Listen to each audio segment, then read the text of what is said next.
প্রিয় শিক্ষার্থী বন্ধুরা, নবম দশম শ্রেণী অধ্যায় 7 অনুশীলনী 7.1 6 নম্বরের এক্সট্রাটা সমবাহু ত্রিভুজের পরিসীমা দেওয়া আছে, ত্রিভুজটা আঁকতে হবে। দেখো বন্ধুরা, এখানে এইভাবে দেওয়া আছে। আবার প্রশ্নের সৃজনশীলের যুক্ত এরকমও দিতে পারে যে একটি সমবাহু ত্রিভুজের পরিসীমা 9 সেন্টিমিটার বা 12 সেন্টিমিটার বা 15 সেন্টিমিটার বা 10 সেন্টিমিটার, সমবাহু ত্রিভুজটি আঁকতে হবে।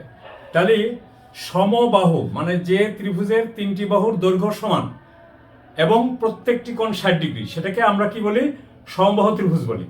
তাহলে বন্ধুরা, আমরা এখানে কি করছি দেখো, একটি ত্রিভুজের তিনটি বাহুর দৈর্ঘ্য দেখো, তিনটি বাহুর দৈর্ঘ্য না, সমবাহু ত্রিভুজের পরিসীমা দেওয়া আছে।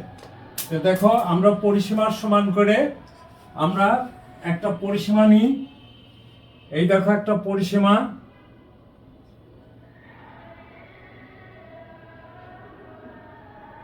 দেখো পরিসীমা নিলাম, পরিসীমাটার নাম হলো পি। এটাকে আমরা সমান 3 ভাগে ভাগ করব। কিভাবে ভাগ করলে সেটা তোমরা পূর্বে পড়ে আসছো, এখন তারপরেও এখানে দেখো আমরা কিভাবে ভাগ করি। এই দেখো, যে কোনো একটি কোণ নিলাম এখানে, একইভাবে এখানেও একটি কোণ নিব বন্ধুরা, একই কোণ। আচ্ছা, এই দেখো আমি একটু ছোট করে নিই কোণটা। সবসময় চেষ্টা করবা 30 ডিগ্রি বা 30 থেকে 40 ডিগ্রির মধ্যে, অর্থাৎ সূক্ষ্মকোণ হলে ভালো হয়। এই দেখো আমরা কোণ নিলাম,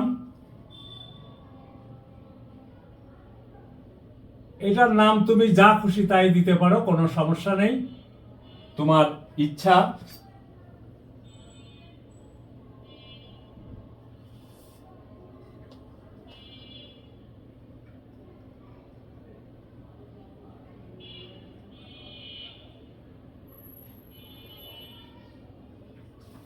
দেখো আমরা অর্থাৎ পি বাহুকে সমান 3 ভাগে ভাগ করছি। যেহেতু 3 ভাগে, এই জন্য যে কোনো দুইটি ব্যাসার্ধ বৃত্তচাপ নিব। এই দেখো এখান থেকে একটা, এই একটা, দুইটা একই ব্যাসার্ধ নিয়ে দেখো এখান থেকেও, এই দেখো এই একটা আর এই একটা বৃত্তচাপ আঁকলাম। এবার তুমি খেয়াল করো, এই দেখো এইটা আর এইটা যোগ করে দাও।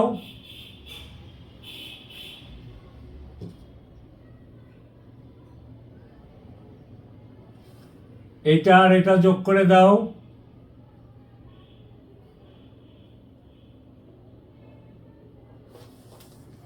তাহলে দেখো বন্ধুরা, এটা হলো P1, এটা P2, এটা P3, যেখানে P1 is equal two P2 is equal two P3। Clear হয়েছে বন্ধুরা? P1 is equal two P2 is equal two P3, অর্থাৎ পিটাকে সমান 3 ভাগে ভাগ করে নিলাম। এখন দেখো বন্ধুরা, আমরা কি করছি সেটার দিকে একটু খেয়াল করো। যে কোনো রশ্মি আমরা নিই, এই দেখো যে কোনো রশ্মি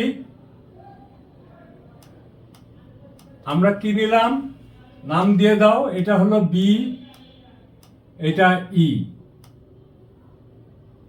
আচ্ছা, তাহলে দেখো পরিসীমা পি তো সমান 3 ভাগে বিভক্ত হয়েছে, তাই না? তাহলে বিই হতে এই দেখো এইটুকুর মান কত জানো তো? P/3। এই দেখো এইটুকু, তাহলে এইটুকুর নাম দিলাম আমরা কি? বিসি। আচ্ছা, বিসি এইটুকু মানে কি? P/3।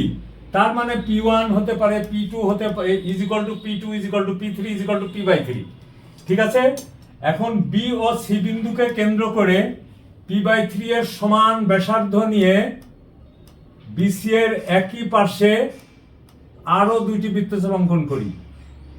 একই পাশে, বুঝছো বন্ধুরা? এই দেখো একই পাশে আরো দুইটি বৃত্তচাপ অঙ্কন করলাম। এরা ছেদ করলো কোথায়? এ বিন্দুতে ছেদ করলো। এখন দেখো এ কমা বি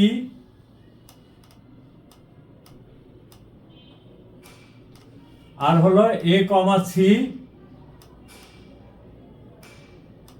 যোগ করে দিলাম। তাহলে দেখো বন্ধুরা এবিসি ত্রিভুজই উদ্দিষ্ট ত্রিভুজ। তাহলে আমরা এখানে লিখে ফেলি বিশেষ নির্বাচন। তোমরা বি নিউ দিতে পারো, কোনো সমস্যা নেই, বি নিতে বিশেষ নির্বাচনই হয়। মনে করি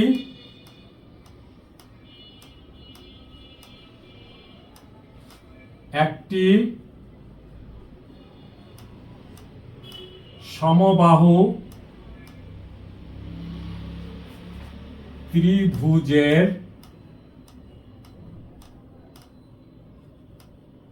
পরিসীমা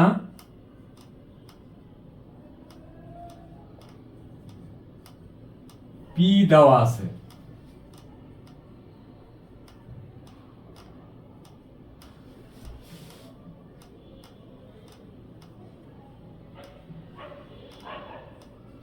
ত্রিভুজটি আঁকতে হবে। বন্ধুরা বুঝে বুঝে নিজ ভাষায় লিখবে, ত্রিভুজটি আঁকতে হবে।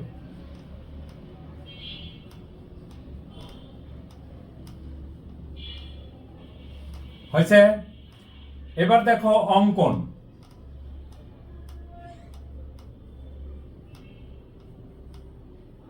যে কোনো রশ্মি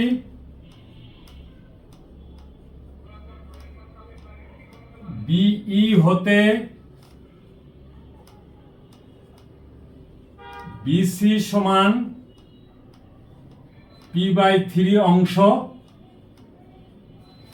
কেটে নিই।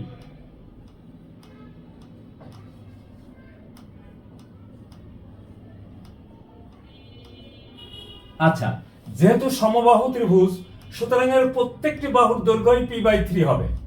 আচ্ছা, এখন দেখো বি ও সি বিন্দুকে কেন্দ্র করে বি ও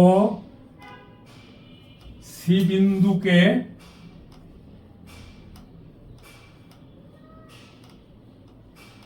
কেন্দ্র করে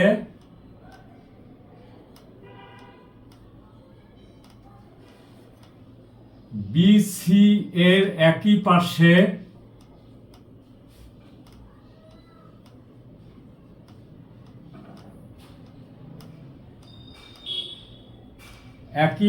কি করব, p/3 এর সমান ব্যাসার্ধ নিয়ে।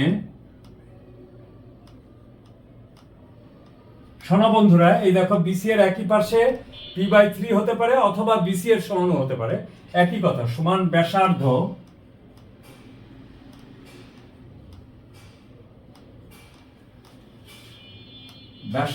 নিয়ে দেখো কি করলাম, বি ও সি বিন্দুকে কেন্দ্র করে বিসি এর একই পার্শ্বে p/3 এর সমান ব্যাসার্ধ নিয়ে দুইটি বৃত্তচাপ আঁকি। দুইটি বৃত্তচাপ আঁকি। এই চাপদ্বয়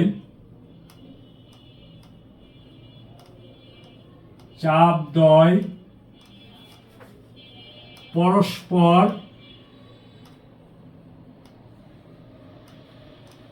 এ বিন্দুতে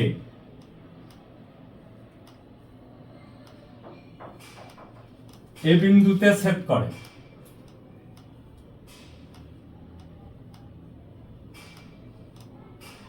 এরপরে কি করলাম দেখো বন্ধুরা, এ কমা বি ও এ কমা সি যোগ করি।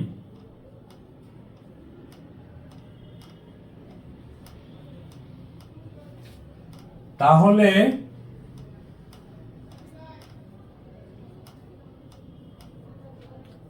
এ বি সি ত্রিভুজ ই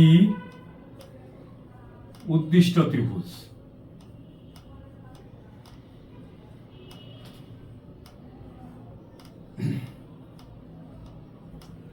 এই দেখো বন্ধুরা, এর প্রমাণ তেমন একটা কিছু না, যেমন A B plus BC plus C A is equal to p/3 plus p/3 plus p/3 is equal to P. এটাই, আর তেমন একটা কিছু নাই। থ্যাংক ইউ বন্ধুরা, তোমরা জিনিসটা বুঝবে, বুঝার পরে অবশ্যই প্র্যাকটিস করবে। তারপরে নিজ ভাষায় লিখবে, তাহলে দেখবে এই জিনিসটা তোমাদের কাছে তেমন জটিল হবে বলে আমার অন্তত মনে হয় না। সবাই ভালো থাকো বন্ধুরা, ভিডিওটা যখন দেখবে পুরাটা দেখবে, টেনে টেনে দেখো না, ঠিক আছে? তারপরে কি করবে, যেখানে বুঝবে না বন্ধুদের সাথে শেয়ার করবে এবং আমাদের কাছে কমেন্ট করবে। সবাই ভালো থাকো ও সুস্থ থাকো। থ্যাংক ইউ বন্ধুরা।